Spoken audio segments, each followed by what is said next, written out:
الله تعالى في كتابه الكريم قل بفضل الله وبرحمته فبذلك فليفرحوا هو خير مما يجمعون. وقال عليه الصلاة والسلام كل أمتي يدخلون الجنة إلا من أبى قيل ومن يأبى يا رسول الله صلى الله عليه وسلم قال رسول الله صلى الله عليه وسلم من أطاعني دخل الجنة ومن عصاني فقد أبى.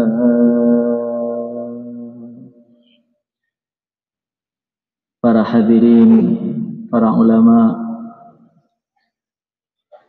akramakumullah, rahimakumullah.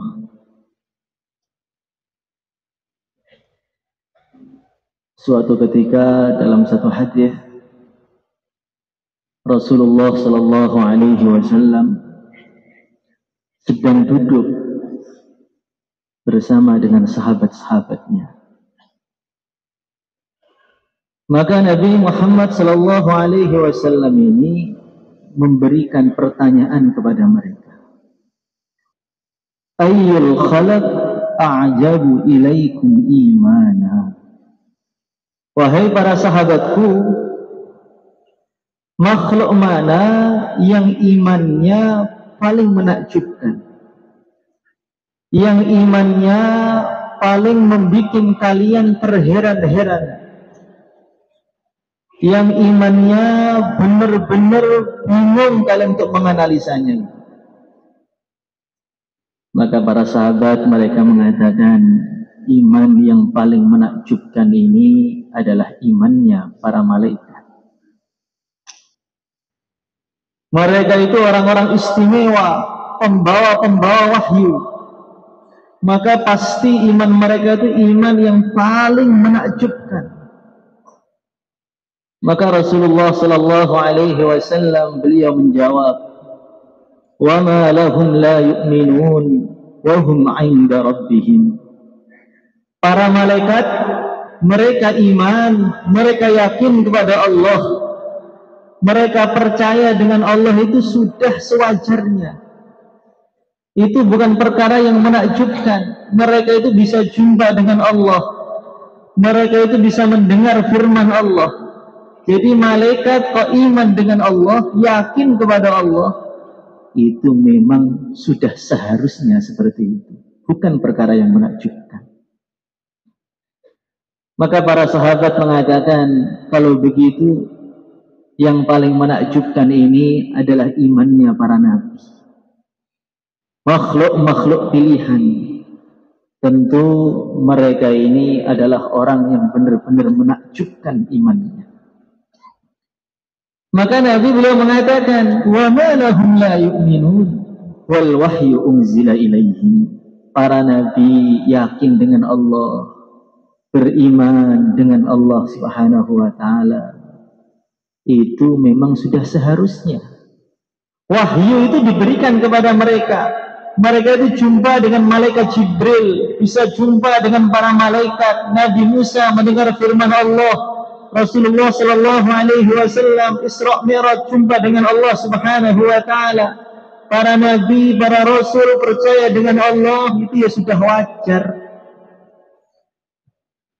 Maka para sahabat semakin bingung. Terus siapa ini? Kalau begitu ya Rasulullah sallallahu alaihi wasallam, iman yang paling menakjubkan ya iman kami ini. Iman kami ini, amanna billah wa jahadna ma'ak.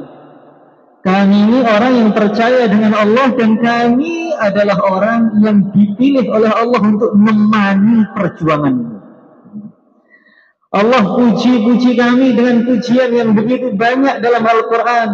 Muhammadur Rasulullah walladzina ma'ahu asyidda'u 'alal kuffari ruhama'u bainahum. Muhammad adalah utusan Allah Subhanahu wa taala, yang menemani mereka adalah orang-orang yang galak dengan orang kafir dan sayang kepada orang-orang Islam. Itu cerita tentang kami.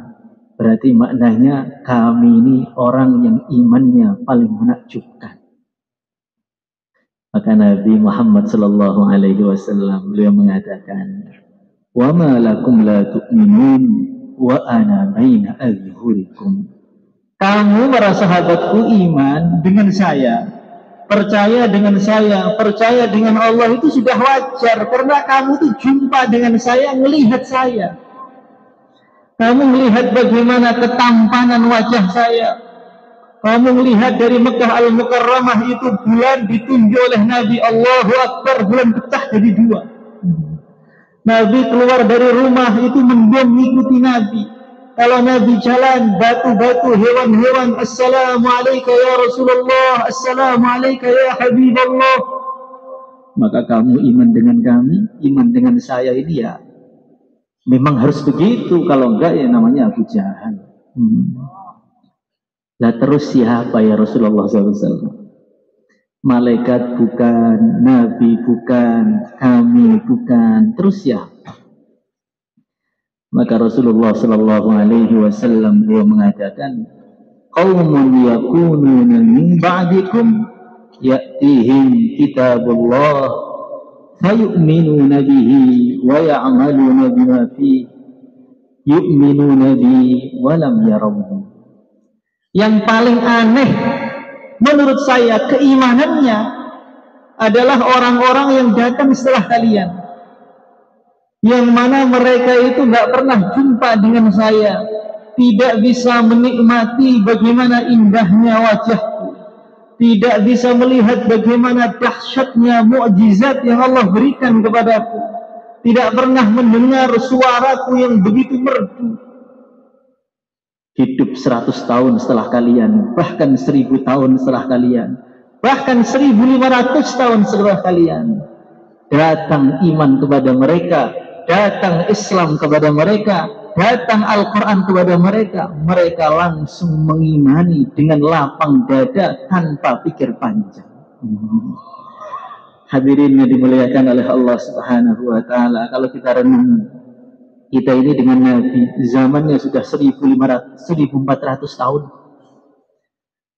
Kalau kita dibilang kenal dengan Nabi, ya sebenarnya tidak terlalu kenal. Ditanya berapa istrinya Nabi, anaknya Nabi, suruh nyebutkan namanya, insya Allah yang nggak hafal juga banyak. Kalau suruh menceritakan perjuangan Nabi dari awal, mungkin kita tahu cuplikan-cuplikan. Kalau diberi kitab Al-Quran, mungkin kebanyakan isi Al-Quran belum paham.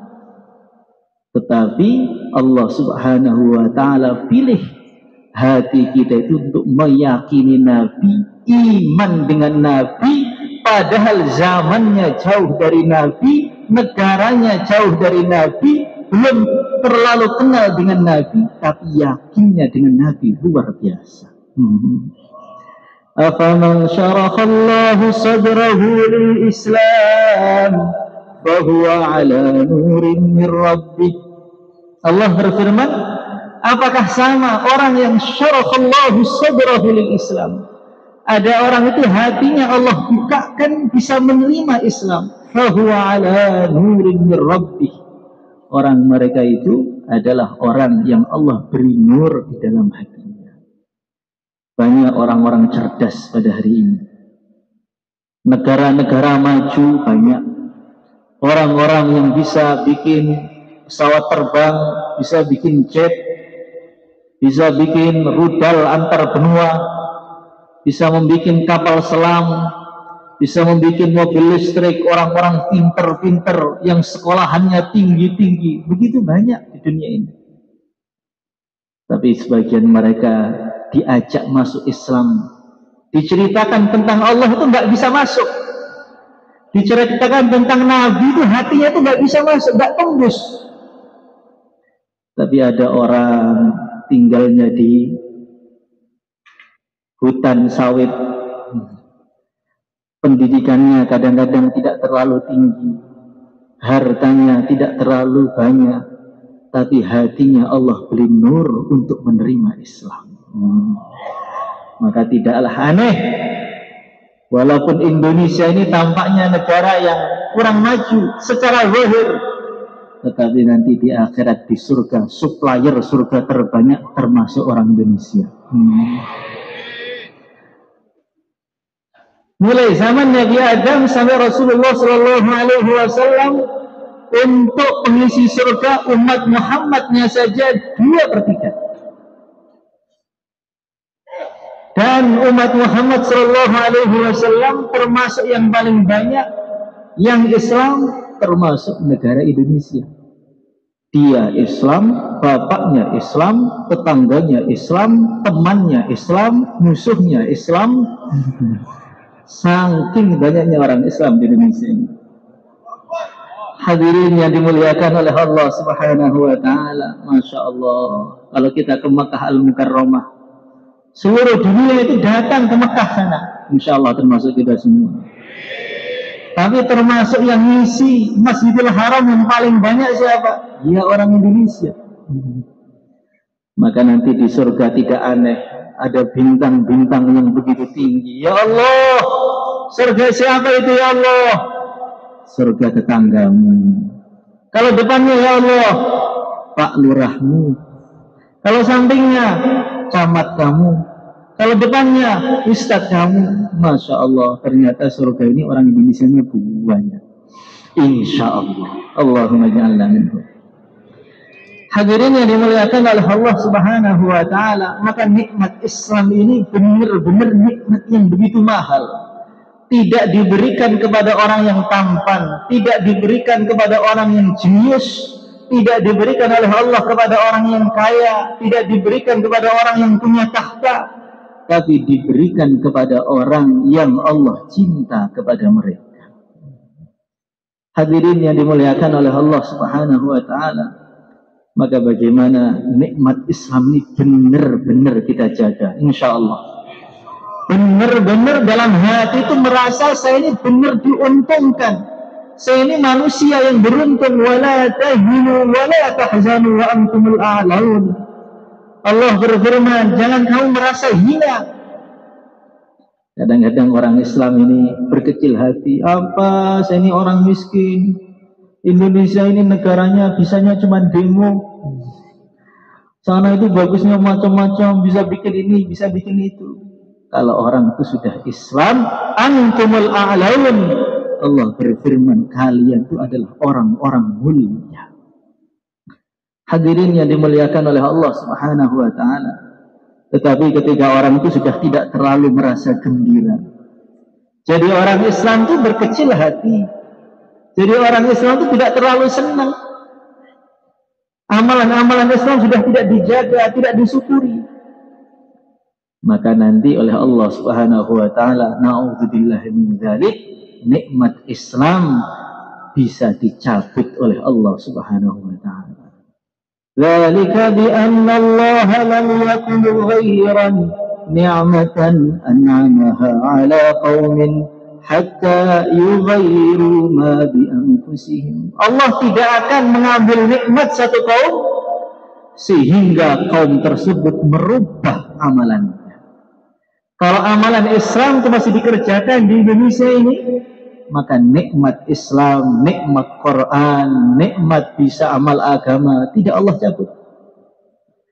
Tetapi kalau sudah mulai tidak menghargai Islam lagi, dapat Islam sudah biasa saja, wala in kafartum inna adzabi lasyadid, bisa-bisa nikmatnya dicabut oleh Allah Subhanahu wa taala. Maka dulu ada satu negara Islam besar, daulah, yang menguasai dunia Islam itu ratusan tahun. Namanya Daulah Abbasiyah. Daulah Abbasiyah itu pernah dibantai oleh orang-orang Mongol, oleh Genghis Khan, oleh Hulagu Khan. Itu orang Islam dibunuh ratusan ribu, bahkan jutaan. Sungai-sungai yang ada di Baghdad warnanya tidak lagi jernih, tapi berubah menjadi sungai-sungai darah. Orang Islam dibantai keilmuan yang begitu maju, karangan-karangan kitab yang perpustakaannya itu nggak tahu berapa kilo dibakar semua oleh orang Mongol. Khalifahnya umat Islam dimasukkan di bawah karpet, diinjak-injak oleh orang-orang Mongol sampai mati dengan perlahan. Bahkan saking lemahnya umat Islam saat itu, ada perempuan Mongol lewat, ketemu dengan laki-laki Islam yang badannya besar. Maka ibu-ibu Mongol tadi mengatakan, jangan pergi, saya ingin menyembelih kamu, tapi saya lupa tidak bawa pisau, jangan pergi. Maka laki-laki Islam yang begitu keker badannya tadi, yang gagah itu, dia nunggu sambil gemetar, nunggu untuk jatahnya disembelih. Mirip dengan kambing-kambing ketika nunggu disembelih ketika Idul Adha. Maka perempuan Mongol ngambil di perkemahannya pisau dapur yang tidak terlalu tajam. Umat Islamnya dipanggil, baring, langsung berbaring, disembelih, nggak mempan-mempan karena pisaunya itu tidak terlalu tajam, digesek-gesek sampai mati berlahan. Jadi ada pembantaian besar umat Islam di saat orang-orang Mongol menguasai Baghdad.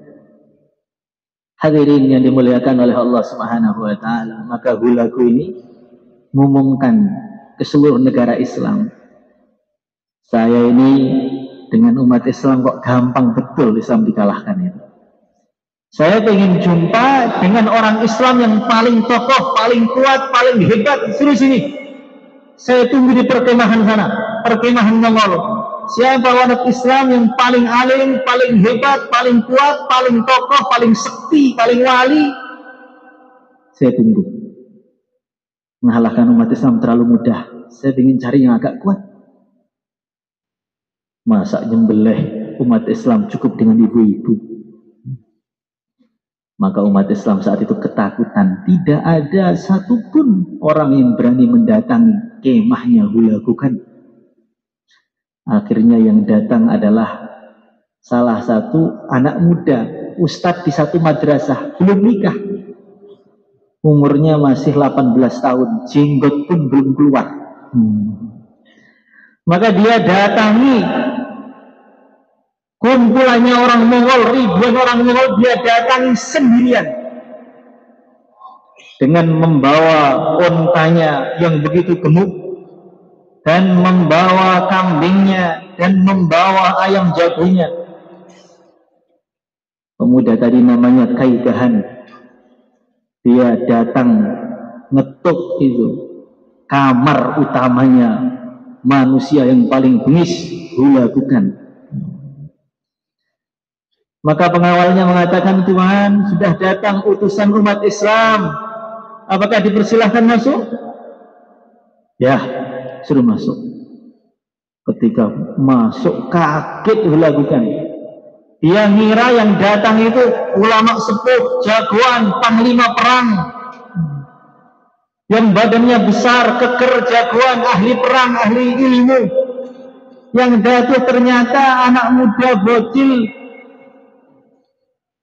Maka dilihat dari ujung rambut sampai ujung kaki. Ini namanya penghinaan kepada saya. Ngirim kamu ke sini, ini namanya penghinaan kepada saya. Maka anak muda tadi mengatakan, apa yang kamu cari Tuhan? Kalau kamu ingin berjumpa dengan orang yang lebih besar, makhluk yang lebih besar daripada saya, di luar saya sudah membawa onta, silahkan sowan dengan onta saya. Kalau kamu ingin berjumpa dengan yang jenggotnya lebih panjang daripada saya bawa kambing di luar, silahkan sungkem dengan dia. Kalau kamu ingin berjumpa dengan yang lebih lantang suaranya, saya bawa ayam jago, sana cium tangannya sana. Tapi kalau kamu ingin berjumpa dengan orang yang berakal, kamu sudah tepat berjumpa dengan saya. Maka Hulagu langsung merinding. Ada anak muda di tengah markasnya orang Mongol berani ngomong dengan begitu tegasnya.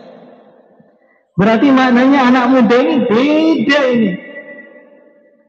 Maka dia tanya, hei anak muda, saya cuma mau tanya dua perkara aja. Habis itu pulang sana. Apa? Siapa yang datangkan orang Mongol ke sini untuk bantai kalian, nyuliti kalian, itu siapa? Maka anak muda tadi mengatakan, yang datangkan saya. Nggak jawab itu, malah makin kaget. Kalau yang bisa usir kamu siapa? Yang bisa ngusir kami dan mengalahkan kami orang Mongol siapa? Yang bisa ngusir kalian saya. Ini adalah ditantang oleh anak SD. Maka Hulagukan tadi dia tanya, maksud kamu gimana ini? Maksud kami, yang datangkan kamu ke Baghdad untuk bantai kami ini ya amalan-amalan saya, amalan-amalan orang Baghdad yang sudah merosot. Ketika mereka sudah tidak mengisi lagi masjidnya, ketika masjid-masjid sudah mulai kosong, ketika mereka sibuk nyanyi, sibuk meninggalkan agama, laki perempuan mulai kumpul dengan tidak mahramnya, mulai banyak pacaran di mana-mana, mulai orang dengan yang laki-laki perempuan ajnabi sudah mulai biasa. Ketika amalannya mereka sudah tidak lagi menghormati Islam, tidak lagi mensyukuri Islam, Allah kirimkan kamu ini untuk membantai kami. Tetapi kalau kami rubah, syukur dengan Islam betul, terima kasih kepada Allah dengan Islam betul, enggak lama lagi kalian akan dibantai habis. Allah usir habisi kalian semua. Maka benar, tidak lama setelah itu orang Islam memperbaiki amalannya lagi. Langsung datang ulama Izzuddin bin Abdus Salam dan beberapa raja, bantai Mongol habis. Ketika perang yang bantu siapa? Yang bantu angin. Wahai angin, ada orang Mongol, angkat ke atas, diangkat 15 meter, jatuh langsung. Jadi kalau orang Islam itu mudah menjaga amalannya, cukup dengan bambu runcing pun Indonesia merdeka. Tapi kalau orang Islam sudah tidak bawa amalannya lagi, tidak menjaga Islam lagi, tidak menjaga amalan Rasulullah Sallallahu Alaihi Wasallam lagi, minyaknya banyak, apanya banyak, amalan akan semakin merosot.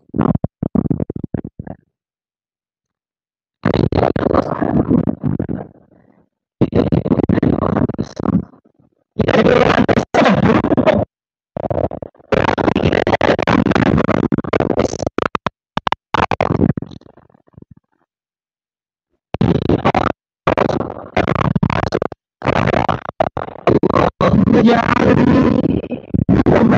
Sayyidina Muhammad sallallahu alaihi wasallam. Ya Allah, berilah kami Rasulullah sallallahu alaihi wasallam. Ini derajat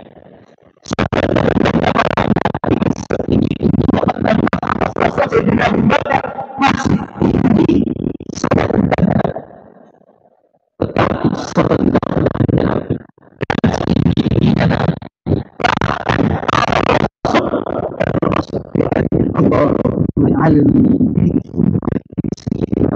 ya Allah, menjadi umatnya di akhir zaman Rasulullah Muhammad sallallahu alaihi wasallam. Nabi Muhammad itu Nabi yang begitu istimewa, seluruh Nabi tahu, karena nama beliau itu satu-satunya nama yang disandingkan dengan nama Allah. Itu di atas sudah ditulis itu Allah Muhammad sallallahu alaihi wasallam.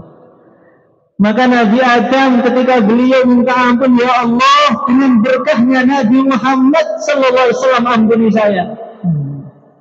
Maka Allah berfirman, hei Adam, tahu dari mana nama itu?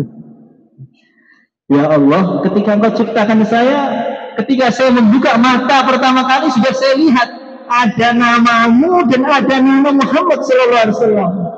Maknanya tidak ada yang pantas namanya bersanding dengan nama Allah Subhanahu wa taala kecuali makhluk yang paling dicintai oleh Allah Subhanahu wa taala, ialah Rasulullah Muhammad sallallahu alaihi wasallam.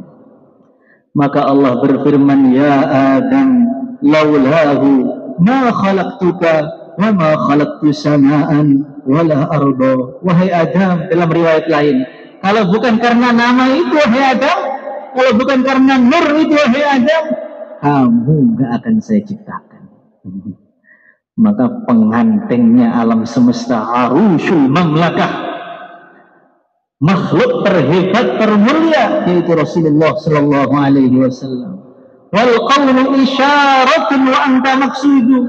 Alam semesta itu ada manusia, ada jin, ada malaikat, ada bumi, ada langit, ada bintang, ada matahari. Itu semua tambahan. Pengantinnya alam semesta, tujuan alam semesta adalah Rasulullah sallallahu alaihi wasallam. Maka ketika Nabi datang ke Madinah, disitulah para sahabat menyukuri Nabi dengan syukur yang sebenar-benarnya. Mereka berdiri nyemput di depan pintu Madinah sambil loncat. Bapak-bapak, ibu-ibu, anak-anak, orang sehat, orang sakit, semua sudah nyemput melihat bagaimana wajah Nabi yang begitu tampan datang. Mereka dengan begitu gembira mengatakan nyanyian-nyanyian yang sampai sekarang masih diabadikan.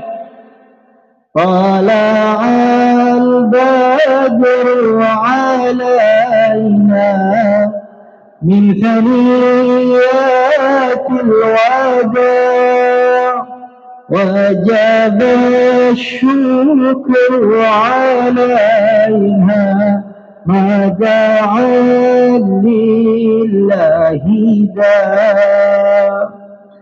Mereka sudah nggak bisa muji lagi. Mereka mengatakan telah terbit bulan purnama di siang bolong. Nabi itu wajahnya bersinar, tetapi orang yang melihat tidak silau. Sehingga melihat Nabi sebentar cinta, makin lama makin cinta, 3 jam tidak ada bosannya. Bahkan para sahabat itu Masya Allah tidur malam di rumah itu nggak tenang, bolak-balikkan badannya saking kangennya dengan Nabi. Isya sudah diimani oleh Nabi, tapi mereka jumpa dengan istrinya yang terbayang masih Nabi lagi. Sampai mereka itu sering nggak bisa tidur, kapan subuh pengen ke masjid, cepet-cepet ketemu Nabi. Subuh ketemu Nabi, dinasihati oleh Nabi, terobatilah rindu mereka. Baru meninggalkan masjid 5 langkah, sudah rindu lagi.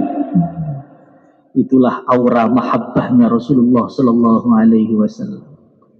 Nabi itu kalau jalan malam, kullu baitin anta sakinuhu laisa muhtajan ila surji wa maridun anta aiduhu qad atahu Allahu bil faraji. Kalau malam sedang gelap gulita, kok Nabi keluar rumah nggak perlu lampu, karena Nabi lebih terang daripada seluruh lampu. Kalau ada orang sedang sakit kritis, sudah stroke, bahkan ada yang matanya buta, asam uratnya sedang tinggi, kolesterolnya tinggi, ditinggal Nabi. Wa maridun anta aiduhu qad atahu Allahu bil faraji. Orang sedang sakit parah dijenguk Nabi, semua penyakitnya rontok semua, sehat kembali seperti lelaki umur 17 tahun. Itulah Nabi Muhammad SAW. Kalau Nabi Yusuf itu melihat beliau saking tampannya, yang sehat jadi cacat, tangannya diputus. Kalau Nabi Muhammad melihat beliau yang cacat menjadi sehat. Jadi Nabi itu tampannya menyehatkan, obat segala penyakit. Insya Allah kita bisa jumpa dengan beliau semua. Hadirin yang dimuliakan oleh Allah Subhanahu wa Ta'ala, maka nikmat jadi umat Muhammad ini gratis. Kita nggak pernah musyawarah, bahkan nggak pernah usul, bahkan sebagian ada yang nggak sadar. Dijadikan umat Rasulullah Sallallahu Alaihi Wasallam tanpa perlu kita minta. Umat Nabi Muhammad SAW umurnya pendek, tapi misi 2/3 surga. Umurnya pendek, Amalannya itu cukup sedikit saja, itu pahalanya sudah kebanyakan. Maka yang amal sedikit. Karena amalannya itu dikit saja, pahalanya besar. Baru jawab azan, Allahu Akbar, Allahu Akbar. Nabi bersabda, fa inna lakunna bi kulli harf alf darajah. Kalian yang jawab azan Allahu Akbar, kamu jawab azan itu per huruf 1.000.000 derajat. Per huruf, bukan semua, per huruf. Alif 1.000.000 derajat. Maka Sayyidina Umar berdiri, ya Rasulullah SAW, hadza lin nisa, fakaifa lirrajul, kalau perempuan 1 huruf 1.000.000, laki-laki berapa? Bi'fani ya Umar, untuk laki-laki per huruf 2 juta. Jadi umat Rasulullah SAW itu enaknya luar biasa. Baru melihat istri kalau sudah pulang nanti, dan istri sendiri, bukan istri tetangga. Inna rajula idza nazara ila imra'atihi wa nazarat ilaihi nazara Allahu ilaihi nazrata rahmah. Suami itu mandang istrinya peluk begitu dengan pandangan ridho. Masya Allah, istriku ini begitu banyak jasanya, kalau nggak ada dia sudah berapa tembok saya tabrak semua ini. Istriku ini Masya Allah yang menyelamatkan agama saya ini. Bidadari dari surga yang agak salah cinta yang ini. Maka istrinya melihat suaminya, Masya Allah, ini suamiku ini orang yang hari-hari kerja untuk saya, Masya Allah, yang melindungi saya ya ini. Malaikat tak bersayap ya ini. Cukup melihat istrinya, nazarallahu ilaihima nazrata rahmah, Allah akan memandangi mereka berdua dengan pandangan kasih sayang. Orang itu disayangi Pak Presiden aja bebas mau berbuat apa aja. Kalau disayangi Allah, mau ke langit, mau ke bumi, mau buang di lautan, tetap dia akan sukses dan tidak akan ada orang yang bisa menjatuhkan dia. Wa idza akhadha bi kaffiha, kalau lanjut suaminya itu ngajak megang tangan istrinya. Kadang-kadang orang itu kalau sudah nikah sudah jarang gandengan. Orang-orang kalau pacaran malah gandengan. Sudah nikah istri tinggal terus. Karena sudah terlalu tua, pengen nyari tukar tambah lagi. Wa idza akhadha bi kaffiha, ketika suami itu memegang tangannya istrinya, fasaqatat dhunubuhuma min khilali asabi'ihima, dosa-dosanya rontok dari sela-sela jari mereka sampai habis seperti bayi yang baru dilahirkan. Jadi pulang pegang tangan istri dah pahala. Masya Allah. Itulah umat Rasulullah SAW. Umat Nabi itu menggugurkan dosa itu gampang. Kalau pada Nabi Musa, tobat dulu. Kita pegang tangan istri sudah gugur. Nyara gugurkan dosa itu enak lagi. Apalagi ngajak istrinya belanja, lebih banyak pahalanya, insya Allah. Itulah umat Rasulullah Sallallahu Alaihi Wasallam. Umat Nabi ini, masya Allah, surganya paling besar, datangnya paling akhir, umurnya paling pendek, nyali amalan paling gampang, gugurkan dosa yang sudah habis-habisan bikin dosa capek-capek, gugurkannya begitu gampang. Itulah umat Rasulullah SAW yang diidam-idamkan oleh hampir atau bahkan seluruh para nabi. Hadirin yang dimuliakan oleh Allah Subhanahu wa Ta'ala, maka kita syukuri. Jadi umat Rasulullah Sallallahu Alaihi Wasallam itu kita syukuri. Gimana nyukuri Nabi itu gimana? Gembira dengan Nabi itu syukur. Salawat dengan Nabi itu syukur. Cinta dengan keluarga Nabi itu juga syukur. Tetapi sebesar-besarnya syukur itu apa?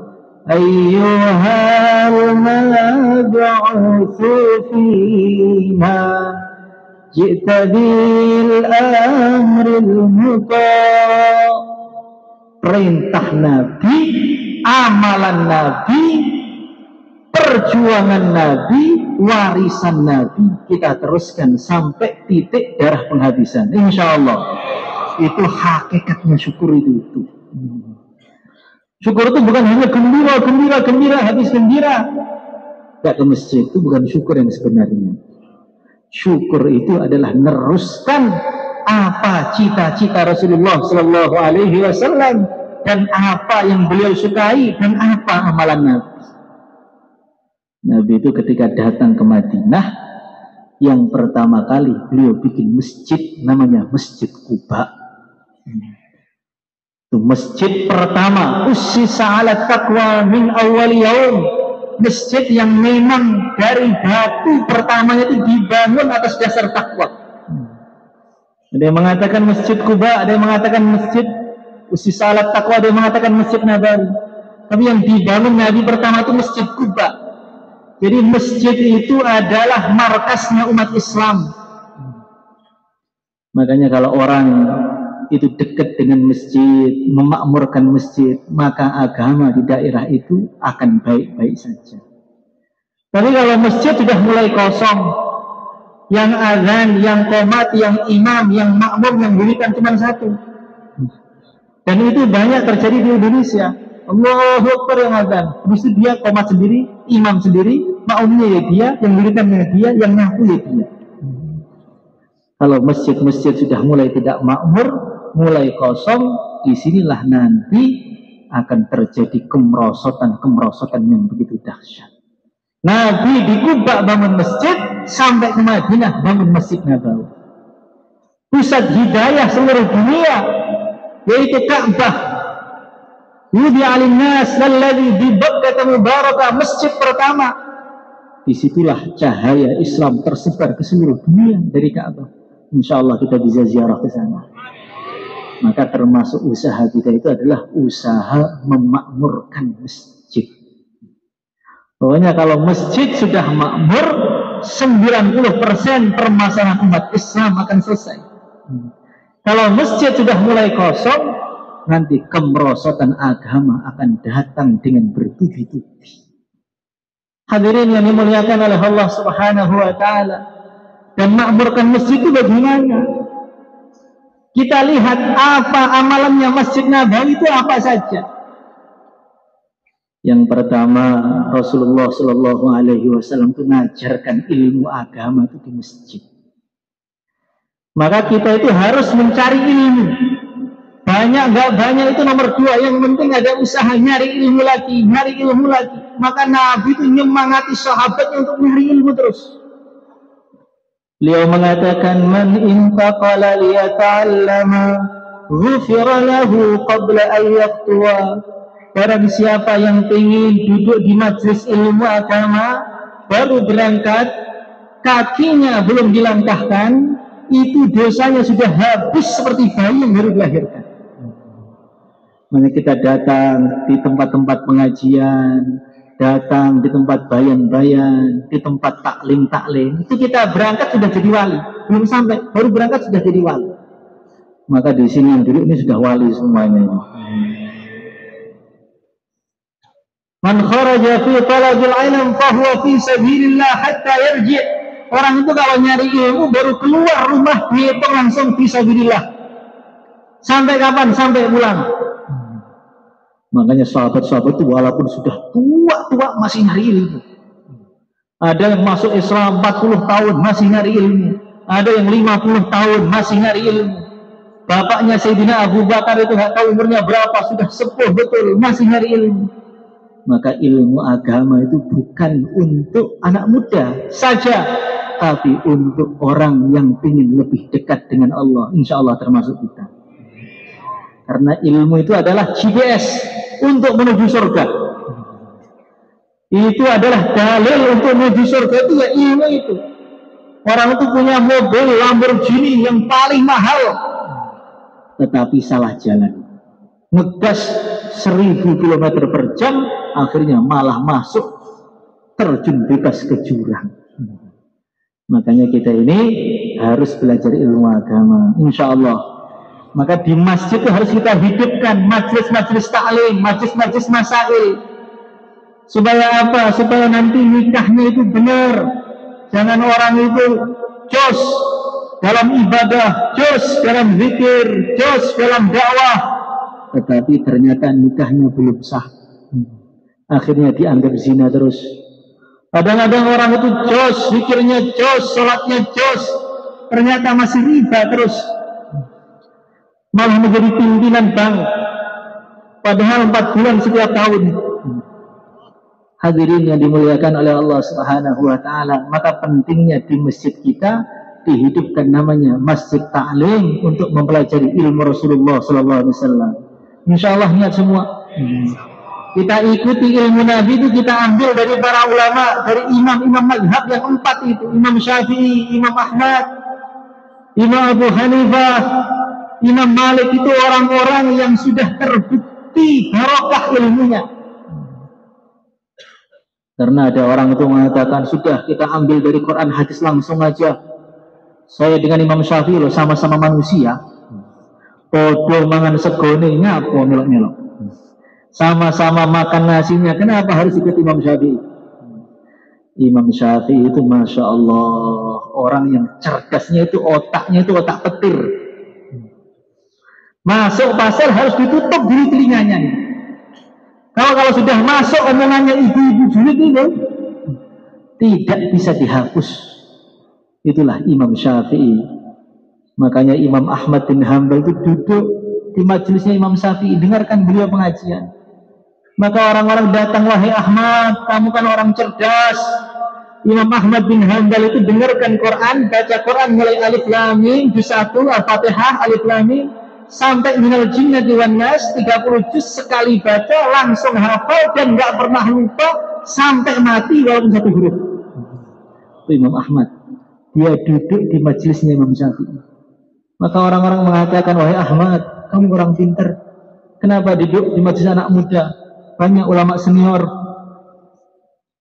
Maka Imam Ahmad mengatakan, kalau saya nyari hadis di mana-mana bisa dapat. Tapi kalau saya nyari maknanya hadis, separuh otaknya orang di dunia ini ada di dalam otaknya anak muda. Itulah Imam Syafi'i yang sekarang ilmunya sudah diamalkan 1000 tahun. Kita ikuti, kita ambil Rasulullah SAW, ilmu itu melewati 4 mazhab itu. Akidah imannya kita ikuti Imam Asy'ari, Imam Maturidi. Nanti langkah-langkah kita insya Allah akan mudah sampai ke surga. Allahumma ja'alna minhum. Hadirin yang dimuliakan oleh Allah Subhanahu wa taala. Dan di rumah-rumah itu dihidupkan ta'lim fadilah amal. Supaya apa? Supaya ada tertarik dengan surga itu. Jadi fadilah itu untuk ngingi orang biar terkesan dengan surga. Kamu amal ini, dapat ini. Kamu amal ini, dapat ini. Ditambah lagi hadis-hadis ancaman, kau maksiat ini, masuk neraka ini, maksiat ini, masuk neraka ini. Supaya apa? Supaya hidup itu ada gairah untuk mengamalkan agama. Kenapa orang-orang ini kadang-kadang mengamalkan agama males, maksiat di mana-mana merajalela?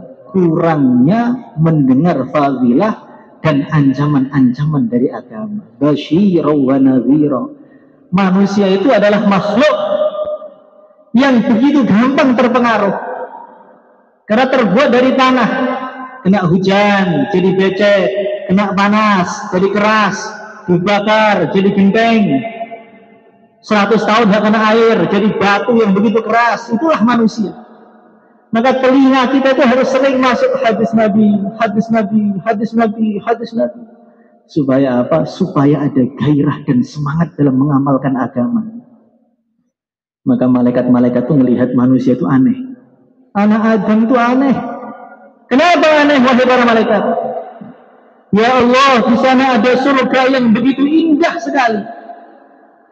Orang Islam itu akan datang dapat satu istana yang begitu besar, insya Allah termasuk kita. Setiap istana tadi di dalamnya ada istana lagi. Istana di dalamnya ada istana lagi. Satu istana di dalam itu ada 70 istana yang terbuat dari batu yakut yang berwarna merah.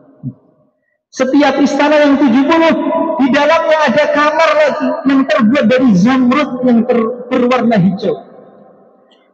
Satu istana dalamnya ada 70 lagi. Setiap 70 itu ada satu kamar lagi. Satu kamar ada 70 bidang. Satu dipan ada 70 kasur. Wa furushum marfu'ah, kasurnya dalam satu hadis tingginya itu bainas sama wal ardh, antara langit dan bumi itu satu kasur. Dan setiap satu kasur ada bidadari yang nunggu suaminya di sana. Yang kalau dia meludah di 7 samudra, maka samudra tadi akan lebih manis daripada madu. Maka bidadari sedang nunggu kita, lagi lihat di atas itu, Masya Allah, itu suami saya lagi bayang itu sambil kipas-kipas kepanasan. Kapan matinya ini? Masya Allah. Jadi antara bidadari itu kadang-kadang saling bangga membanggakan. Mana suamimu? Itu yang fisabilillah naik gunung, turun gunung, jalan kaki itu. Itu namanya pria, punya selera itu begitu. Mana suamimu? Itu yang sedang sedekah itu, menyerahkan sapi buat istrinya itu. Mana suamimu? Itu yang sedang nangis di rumah di pojokan itu. Mana suamimu? Di belakang sendiri itu, di samping tiang sambil main HP. Masya Allah. Maka kadang-kadang istrinya itu agak malu. Suami ini kok kurang gagah ya. Yang lain itu semangat-semangat kok sambil goyang kanan, goyang kiri. Kapan sih selesai bayangnya? Hadirin yang dimuliakan oleh Allah Subhanahu wa taala. Rasulullah sallallahu alaihi wasallam beliau bersabda, setiap kasur tadi ada satu bidadari, kalau pakai 70 lapis baju pun sum-sumnya masih tembus. Hadirin yang dimuliakan oleh Allah Subhanahu wa taala. Bahkan dalam sebagian hadis Nabi mengatakan minimalnya ahli surga yang paling rendah, ahli surga yang paling rendah, yang amalannya paling malas, yang datang ke masjid paling akhir, merokoknya paling banyak. Itu sudah ahli surga yang paling bawah itu. Itu amalannya apa itu?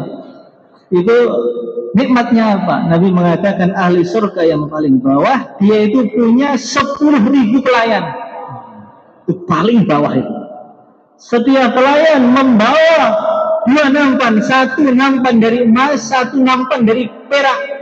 Dan di dalam nampan tadi ada makanan-makanan yang warnanya tidak ada yang sama, rasanya tidak ada yang sama. Ganti 1 nampan ke nampan yang kedua, bukan tambah kenyang, tambah lezat. Maka 10.000 nampan yang terakhir, 20.000, dia tidak akan merasakan yang lebih enak melebihi nampan yang terakhir tersebut.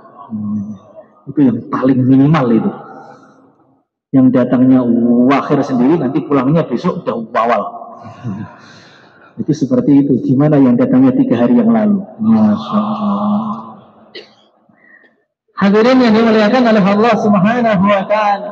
Maka malaikat itu melihat surga dihias dengan begitu kerennya, bidadari yang begitu cantiknya. Innal muttaqina mafaza hadaiqa wa anaba wa kawa'iba atraba wa ka'san dihaqa. Bidadari-bidadari yang muda-muda. Ini Quran ini, enggak porno. Yang muda-muda, yang susunya bagus-bagus. Quran itu. Quran. Berarti Ustaznya ngomong apa ini? Quran nih, Quran. Innal muttaqina faza hadaiqa wa anaba wa kawa'iba atraba wa ka'san dihaqa. Hadirin yang dimuliakan oleh Allah Subhanahu wa taala. Malaikat melihat surga yang begitu indah. Tapi anak Adam di dunia kayak gak tertarik. Suwan coy. Sahabat surga masih lama. Di neraka ada ular-ular kala jengking yang disiapkan. Anak Adam santai saja. Dengan neraka gak terlalu takut, dengan surga gak terlalu tertarik. Maka itulah butuhnya dihidupkan taklim di setiap rumahnya umat Islam. Insya Allah. Pulang hidup itu dihidupkan taklim. Kalau nggak ada taklim, maka nanti di rumah itu majelisnya adalah majelis bisnis, majelis politik. Akhirnya nur dalam rumah itu tidak ada. Akhirnya agama di rumah semakin merosot. Inna lillahi wa inna ilaihi raji'un. Hadirin yang dimuliakan oleh Allah Subhanahu wa taala, maka amalan Masjid Nabi yang pertama itu adalah apa? Taklim. Ada ngajar, taklim wa ta'alum, harus kita hidupkan di seluruh masjidnya umat Islam di dunia, insya Allah. Yang kedua, kita hidupkan di setiap masjid itu adalah zikir dan ibadah. Ibadah itu harus jos. Orang itu kadang-kadang ilmunya tingginya luar biasa, mau mentok langit, tetapi tidak diamalkan. Itu ada faedahnya enggak? Kata Imam Ghazali, orang itu kalau ilmunya tinggi tapi tidak ngamalkan, seperti orang itu ahli perang dan dia punya pedang 10 yang paling tajam. Ada singa datang menyerang, tapi dia diam saja, dia tidak melawan singa itu, maka dia akan dimakan oleh singa itu. Ilmu itu seperti pedang, ilmu itu seperti teori-teori dalam bergulat. Kalau orang itu tidak mengamalkan ilmunya, maka fadilahnya tidak akan sempurna. Maka para sahabat itu ibadahnya Masya Allah. Ruhbanun billail, itu kalau Madinah di malam hari itu, qumil laila illa qalila nisfahu aw inqus minhu qalila. Malam itu ada suara-suara tangisan, suara sholat seperti suaranya tawon-tawon itu. Tuh suara nangis di masjid. Kalau menjelang sahur malam sudah ibadah sampai subuh itu sahabat. As-subuh itu apa amalannya? Istighfar. Astagfirullahaladzim ya Allah. Maafkan kami belum tawajuh dalam sholatnya ya Allah. Maafkan kami sholatnya kurang panjang ya Allah. Maafkan kami ya Allah kurang sungguh-sungguh dalam sholat. Jadi kalau menjelang sahur itu mereka goyang-goyang badan istighfar. Istighfari ibadah mereka. Kalau kita habis maksiat pun alhamdulillah. Lihat wanita yang enggak mahram, waduh kok lumayan nih. Sahabat itu semalaman istighfar, semalaman nangis, itu pun subuhnya masih merasa bersalah kepada Allah Subhanahu wa taala. Maka Rasulullah Shallallahu alaihi wasallam itu pernah ibadahnya itu becus betul. Sampai berdiri itu sholat itu 5 juz, hampir 5 juz. Rukuknya qariban minas sawa, sama dengan berdirinya. Kalau berdirinya 2 jam setengah, rukuknya 2 jam setengah. Sujud beliau qariban minas sawa, sujudnya 2 jam setengah lagi. Kemudian tahiyatnya, tasyahudnya qariban minas sawa, 2 jam setengah. Maka kaki Nabi itu sampai bengkak karena darahnya itu alirannya susah ke bawah semua, berdiri terus. Maka Rasulullah Shallallahu alaihi wasallam itu pernah saking kuatnya beliau ibadah itu, badannya itu ditali di tiang supaya apa? Supaya gak jatuh saking lamanya berdiri. Bahkan dalam satu riwayat pernah beliau itu sholat kaki satu biar mujahadah. Maka Allah tegur, Taha ma anzalna alaikal qur'ana litashqa. Wahai Muhammad SAW, tidak saya turunkan Al-Quran supaya kamu malah binasa, malah sakit. Islam itu menyejukkan, rem. Jadi Nabi itu saking ngecusnya ibadah sampai turun ayat biar ngerim, mendinginkan yang sedang panas. Itu bulan-bulan untuk kita itu. Kalau kita dipanasi, bukan didinginkan. Nabi itu ngecosen ibadah itu terlalu keras. Maka oleh Allah sampai diperintahkan untuk normalkan ibadahnya karena terlalu luar biasa dalam ibadah. Maka sahabat-sahabat itu Masya Allah, ada yang semalam 1000 rakaat Sayyidina Ali Zainal Abidin, ada yang semalam 1 khataman Sayyidina Utsman bin Affan, ada yang tengah-tengah sholat dipanah tapi nggak terasa, pendarahan wafat pun nggak terasa. Maka harus kita hidupkan di masjid-masjid kita suasana ibadah, insya Allah. Bukan hanya suasana ibadah, suasana zikir pun penting. Zikir itu ingat kepada Allah, biar kenal dengan Tuhan. Amalan agama apapun kalau gak ada zikirnya, hampa, kosong, bahkan akan menjadi amalan karena makhluk. Orang itu ngaji, bayan, dakwah, bayan, tapi kalau gak untuk Allah, gak ada zikirnya, nanti pengajiannya untuk makhluk.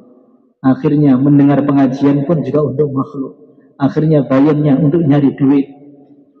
Akhirnya undangannya berapa, tarifnya berapa. Gak apa-apa sebenarnya itu.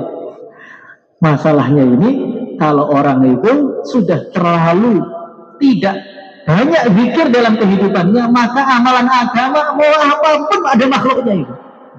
Mau dia dakwah, ya dakwahnya karena makhluk, dakwahnya karena ikut-ikutan, dakwahnya karena perintah, dakwahnya karena emosi, dakwahnya karena tersinggung. Kalau nggak kenal dengan Allah, kurang zikirnya, maka dakwahnya juga karena makhluk, ngajinya juga karena makhluk, donasinya karena makhluk juga. Ada diposting donasinya itu. Masya Allah, saya sudah bantu 15 sapi untuk istimewa. Semoga ikhlas semuanya.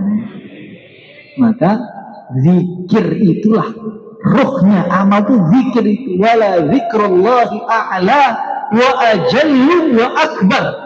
Zikir itu ruhnya amal itu, ingat dengan Allah. Kita salat nggak ingat dengan Allah, mirip dengan olahraga, berdiri, ruku, sujud, nggak ingat dengan Allah.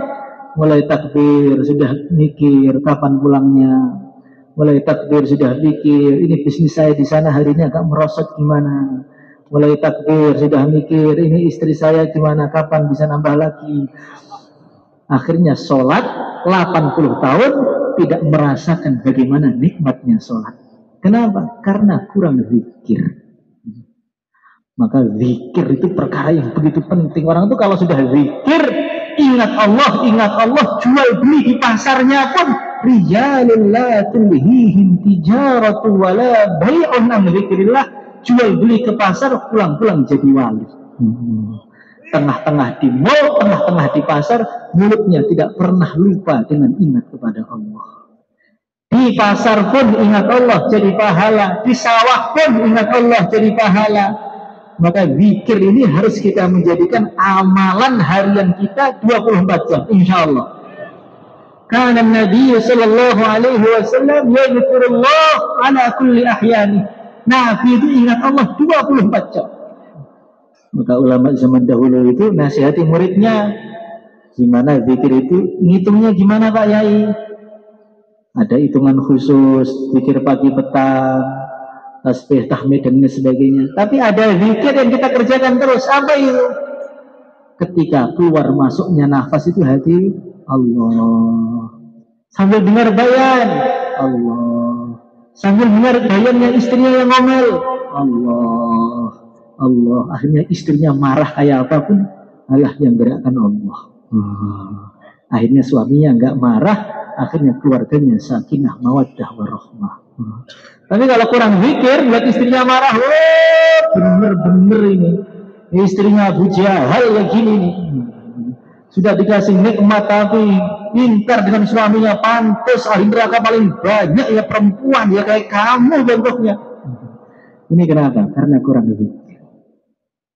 Nah, kita sambil mudzakarah hatinya Allah. Insya Allah kita zikir itu harus kita hidupkan dalam setiap kehidupan kita. Taklim wa ta'alum, zikir ibadah dijadikan amalan setiap masjidnya umat Islam. Insya Allah niat semuanya. Dan yang paling tinggi, wa dzirwatu sanamil Islam al-jihad fi sabilillah. Nabi mengatakan dalam hadis sahih, setiap perkara itu ada puncaknya, ada punuknya, ada puncaknya. Dan puncaknya sanamil Islam, punuknya Islam, puncaknya perjuangan Islam itu apa? Al-jihad fi sabilillah, berjuang di jalan Allah Subhanahu wa taala. Insyaallah. Karena dalam perjuangan itu akan melatih ilmunya itu ilmu beneran atau hanya ilmu di mulut saja. Amma yujibul muttarra idza da'a. Orang itu kalau dalam perjuangan akan datang keadaan-keadaan yang genting. Maka Nabi itu datang ke Madinah, nggak lama kemudian beliau akhirnya perang Badar. Di Badar itulah ujian iman itu di situ. Ketika cuma 300, musuhnya 1000, perlengkapan lengkap, maka malamnya itu ngetes keimanannya itu diuji coba di situ. Para sahabat itu, "Tastaghithuna rabbakum fastajaba lakum anni mumiddukum bi alfin minal malaikati murdifin." Nabi itu istighosah di Badar itu, Masya Allah luar biasa. Sampai Sayyidina Abu Bakar itu ngeren Nabi ya Rasulullah, Udah doanya udah. Allah akan bantu kita, tenang ya Nabi Allah. Nah, itu ketika Badar itu saking ngecesnya doanya, beliau doa, Allahumma in tuhlik hadhil isabah lam tu'bad fil ard. Ya Allah, kalau sampai kami kalah ya Allah, Engkau tidak akan pernah disembah di bumi lagi. Jadi Nabi itu doa di Badar itu saya ngepol. Akhirnya malaikat Jibril datang, 1000 malaikat datang. Sampai dalam sebagian riwayat turun tuh malaikatnya di jabal namanya Jabal Malaikah. Kesenggol itu jabalnya langsung jadi pasir semua. Sekarang ada di Badar namanya Jabal Malaikah. Hadirin yang dimuliakan oleh Allah Subhanahu wa taala, jihad fisabilillah. Nabi Muhammad SAW beliau mengatakan dirwatu sanam ini kenapa? Puncak itu kenapa? Karena disitulah hidupnya amal Islam. Orang itu ngaji, pesantren. Tapi kalau dakwah itu mulai melemah, maka nggak ada orang yang tahu fadilahnya ilmu. Ketika nggak ada yang tahu fadilahnya ilmu, akhirnya pesantrennya mulai merosot. Akhirnya santrinya nggak ada. Jadilah mantan ustadz. Jadilah mantan kiai karena sudah tidak ada yang diajar lagi. Kenapa? Karena tidak ada yang ngajak untuk mondok ke pesantren. Kalau orang itu Masya Allah nggak ada yang ngajak kepada zikir, ayo Pak, zikir penting. Akhirnya bagaimana? Tarekoh itu mulai merosot. Akhirnya santrinya pada habis karena nggak tahu bagaimana pentingnya dan fadilahnya zikir. Maka sekarang kenapa kemaksiatan bisa merajalela? Kenapa kerja dunia bisa merajalela? Karena dakwah mereka itu begitu masif dan terstruktur. Cara pacaran sudah ada di HP semua itu. Semua orang harus maksiat. Nanti dibikin film, cintaku di gerobak sampah, cintaku di kereta api, cintaku di tukang cireng, cintaku di apa, semua. Mau tukang cireng harus pacaran, mau tukang apa, semua harus sudah disiapkan dan didakwahkan oleh orang-orang kafir. Akhirnya di mana-mana kemaksiatan merajalela. Kenapa orang lebih tertarik kepada dunia? Karena dakwah dunia itu di mana-mana disampaikan. Pak, kerja ini, dapat ini, kerja ini, setiap bulan 5 juta, 7 juta, 8 juta, 10 juta. Ketika disampaikan di mana-mana kerja dunia, maka di otaknya orang itu pokoknya dunia. Agama itu nanti sebelum meninggal dunia aja. Hidup kok nggak kerja, hidup kok nggak nyari uang. Ini namanya manusia yang ketinggalan zaman. Masya Allah, maka pentingnya kita hidupkan suasana dakwah. Insya Allah. Maka Rasulullah Shallallahu Alaihi Wasallam pikirnya umatnya itu luar biasa. Fikirnya kepada umat itu luar biasa sampai Allah berfirman, la'allaka bakhirun nafsaka alla yakunu mu'minin. Nabi Muhammad itu pengen semua orang itu dapat hidayah semuanya tanpa terkecuali. Sampai beliau itu saking ngejosnya mikir umat itu, daimal fikir, beliau itu mikir terus. Itu sampai hampir meninggal dunia. Maka Allah berfirman, la'allaka bakhi'un nafsaka alla yakunu mu'minin. Muhammad, mikirnya jangan ngejos-ngejos. Kalau saya mau itu sudah saya turunkan ayat, orang sudah iman semua. Saya turunkan mukjizat, orang bisa iman semua. Memang takdirnya itu fariqun fil jannah wa fariqun fil nar, ada surga dan neraka. Kamu nggak usah terlalu. Saking Nabi itu mikirkan umat itu luar biasa. Masya Allah, maka fikir umat itu harus kita tanamkan dalam hati ini. Karena akhir zaman ini, sekarang doktrinnya itu apa? Yang penting saya gimana? Yang penting saya, Pak. Orang lain mau lapar, mau kafir, mau Islam, urusan dia. Yang penting saya. Nafsi. Maksiat mau di mana-mana, biarkan aja sudah. Jangan urusi urusan orang. Jangan urusi urusan orang. Orang kerjaan yang urusi urusan orang itu. Itulah yang didoktrinkan di umat akhir zaman, supaya melemahkan bagaimana fikir umat itu dihilangkan. Maka ada satu kampung ahli maksiat, Allah azab kampung itu. Dikirim malaikat. Maka malaikat tadi mengatakan, ya Allah, di kampung itu ada orang soleh, nggak pernah maksiat walaupun hanya sekelip mata. Saya mau ngazab gak tega, dia itu di kamar ibadah terus ya Allah. Maka Allah berfirman, ibda bihi habda'u. Yang kamu azab pertama orang soleh itu. Malaikat kaget. Orang soleh ya Allah. Li'annahu lam yatama'har wajhuhu min ajli. Karena rawat wajah dia tidak pernah memerah karena melihat kemaksiatannya. Makanya fikir umat itu harus kita tanamkan. Itu ada aful iman, itu minimalnya iman itu ingkar di hati. Man ra'a minkum munkaran falyughayyirhu bi yadihi. Ada munkar, rubah pakai tangan kalau bisa. Kalau nggak mampu, fa bi lisani, dinasihati. Kalau nggak mampu, paling jeleknya fa bi qalbi, hatinya nggak terima, lihat maksiat itu nggak terima. Tapi sekarang ini orang-orang kafir, gimana orang Islam itu bisa menikmati maksiat? Makanya suruh ngopi di pinggir jalan, ada orang-orang yang buka aurat, suruh menikmati suasana kemaksiatan. Supaya apa? Bukan saja tidak risau, tetapi hiburan mereka justru dengan melihat maksiat. Inilah yang suasana dakwah, inilah yang perlu kita kuatkan, insya Allah. Namanya zirwatus sanam itu di sini, puncak perjuangan itu di sini. Maka di kantornya sebisa mungkin dakwah. Dakwah itu bukan harus di masjid dakwah, di pasar dakwah, sampaikan agama. Tetapi jangan lupa menyampaikannya dengan ikramul muslimin, menyampaikannya dengan akhlak yang benar. Insyaallah. Fa bi rahmatin minallahi linta lahum. Walau kunta faddan ghalidhal qalbi lam faddu min hawlik. Nabi Muhammad SAW Allah berfirman, wahai Muhammad, karena rahmat Allah engkau itu diberi bisa dakwah dengan hikmah. Kalau kamu kasar wahai Muhammad, lam faddu min hawlik, orang-orang akan meninggalkanmu. Jadi Nabi Muhammad itu orang yang sudah perfect, sempurna semuanya.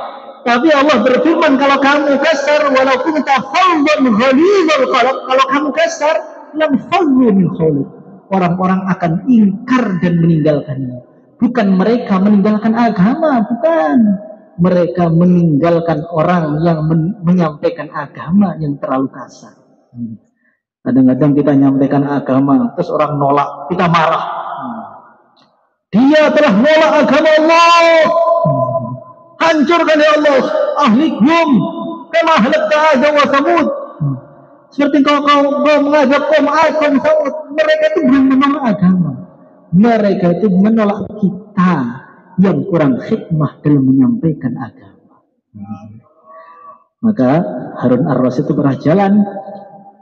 Ketika jalan ketemu salah satu ulama. Syekh, nasihati saya Syekh. Maka ulama tadi mengatakan, mau saya nasihati? Mau, tapi kasar. Saya nggak bisa basa-basi saya ini. Pancung, Sulawesi. Pancung pokoknya Pak. Yang lembut-lembut nggak bisa saya. Yang kasar-kasar, neraka begitu. Terus saya sebut-sebut surga. Maka Harun Ar-Rasyid mengatakan, kenapa kamu harus kasar? Iya, saya harus kasar Pak. Itu Nabi Musa ketika mau dakwah dengan Fir'aun, Allah berfirman, faqula lahu qawlan layyina.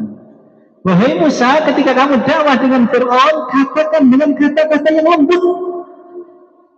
Dan saya ini tidak lebih jelek daripada Fir'aun, dan kamu tidak lebih baik daripada Nabi Musa. Kenapa kamu kasar dengan saya? Apakah saya sudah pantas dikasari? Fir'aun pun tidak pantas. Allah perintahkan dakwah dengan Fir'aun harus lembut. Kalau kamu dakwah dengan saya kasar, berarti seakan-akan kau mengatakan saya lebih jelek daripada Fir'aun. Maka kita ini harus akhlak yang baik, insya Allah. Akhlak yang baik, ikramul muslimin, bantu orang. Kaidah hidup itu gimana umat Islam itu bisa senang. Kalau kita punya uang, kasih uang. Punya harta, bantu harta. Kalau nggak punya, minimal senyum, insya Allah. Karena amalan yang paling besar itu apa? Idkhalus surur min afdalil a'mal. Gembirakan umat Islam itu termasuk amalan yang tertinggi pahalanya. Maknanya nyakiti hati umat Islam termasuk dosa yang paling tinggi dosanya. Maka kata sebagian ulama, nyakiti hati umat Islam itu dosanya lebih dahsyat daripada ngembrukkan Ka'bah. Hadirin yang dimuliakan oleh Allah Subhanahu wa taala. Maka orang-orang yang senang gembirakan umat Islam dalam satu hadis, ketika dia wafat, tiba-tiba datang malaikat yang tampan luar biasa itu. Maka orang tadi tanya, kamu siapa? Anas surur alladzi adkhaltahu fi qalbi fulan. Saya ini kegembiraan yang pernah kamu masukkan di hati tetanggamu itu. Tetanggamu tuh pernah mau ngasih susu anaknya, habis gak punya uang. Malam-malam anaknya nangis, kamu belikan susu ketika itu. Maka Allah ciptakan saya malaikat khusus untuk menggantikan kegembiraan yang pernah kamu masukkan di hatinya umat Islam tetanggamu. Maka sekarang saya punya tugas, kata malaikat tadi. Tugasmu apa? U'annishu wahsata. Kamu kan galau di kuburan, ditinggal anak, ditinggal istri. U'annishu wahsata, kamu akan saya hibur sehingga di kuburan tidak akan terasa galau, akan gembira sampai hari kiamat. Yang kedua, usabituka bil qawli tsabit. Nanti akan datang malaikat mungkar nakir, tanya dengan begitu galaknya, man rabbuka, man nabiyuka, ma dinuka. Ketika malaikat mungkar nakir tanya, akan saya bisi cara jawabnya, dan insya Allah pasti benar. Nanti di akhirat akan ada hisab. Hisab itu paling mengerikan. Ditanya, hari kamu dari mana? Yo, hari kamu tanggal 28, 29, makan apa itu?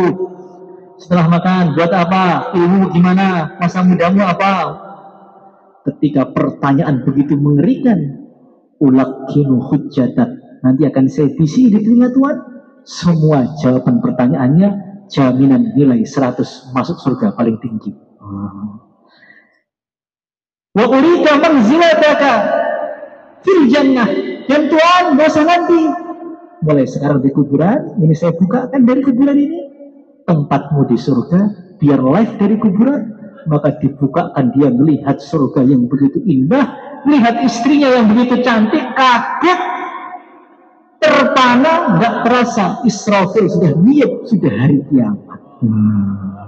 Itu apabila apa? Idkhalus surur, gembirakan hatinya umat Islam, insya Allah. Makanya 4 amalan ini, inilah tanda syukur kita kepada Rasulullah Sallallahu Alaihi Wasallam. Masjid umat Islam harus ada ta'lim wa ta'allumnya, harus ada zikir dan ibadahnya, dakwahnya dikirimkan jamaah sebanyak-banyaknya, kemudian akhlak yang baik kepada umat Islam. Nanti kalau 4 pilar ini kita amalkan di setiap masjid, Islam akan tersebar ke seluruh dunia. Jangan dipilih-pilih, ini beda. Ada yang bagian ban, ada yang bagian lampu, ada yang bagian atas. Oh Pak, saya tak pikir aja lah Pak, saya nggak mau dakwah. Ya lumayan, tetapi nggak bisa jalan nanti, kurang. Pak, saya tak ngaji aja, nggak dakwah. Para sahabat tuh alim-alim juga. Sayyidina Ali itu babul ilm, alim-alimnya orang, tapi ya dakwah juga. Jadi dakwah juga, taklim juga, ibadah juga.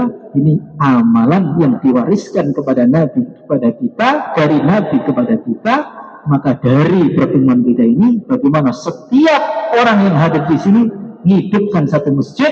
Kalau 20.000 masjid, maka tahun depan Indonesia menjadi baldatun thayyibatun wa rabbun ghafur, insyaallah. Maka yang siap untuk latihan ngamalkan 4 ini, insyaallah berdiri. Minta skillnya, Mundi. Taskil. Kalau nggak taskil namanya pengajian umum. Taskil, harus taskil. Monggo, berdiri Pak, Masya Allah. Ini kalau satu masjid sudah berapa masjid yang Indonesia? Silakan Pak. Mas. Sudah semua. Sudah Mas. Berdiri semua. Berdiri semua.